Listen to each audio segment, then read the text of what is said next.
Hey guys, what's going on? It's Brandon. It's October 2nd. We basically been fighting and fighting and fighting. Excuse me. I ain't shaved. We're going out tonight to hang out with Kiera Torres, who's one of the other Kratom protesters and a really big mover behind Kratom. And I just wanted to talk to you guys. The DEA is still fighting us on Kratom. As of right now, they have not put the ban into effect, but they said it's a matter of if not when. So I personally, I don't know about you guys, I'm sick of getting pushed around. I'm sick of watching other people get pushed around.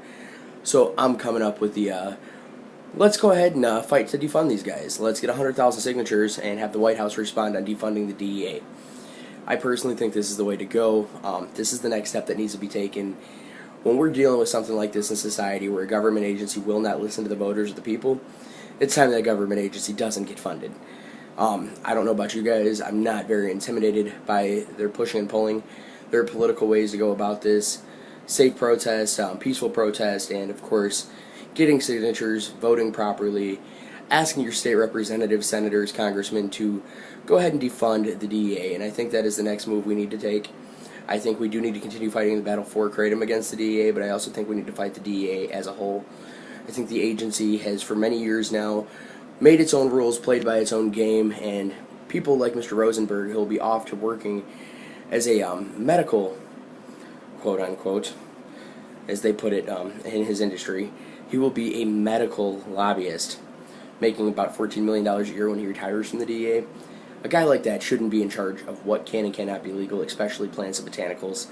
I say we show Mr. Rosenberg that he's playing hardball, and that us as American citizens and voters are done with his crap and done with the DEA's crap. Our populations in jail are up by 800%. They have been for over a couple decades now. We are still looking at marijuana, which is a Schedule I substance with plenty and tons of medical benefits. It's a joke. The DEA is a joke. Their wanting for funding is a joke. Their witch hunts are a joke.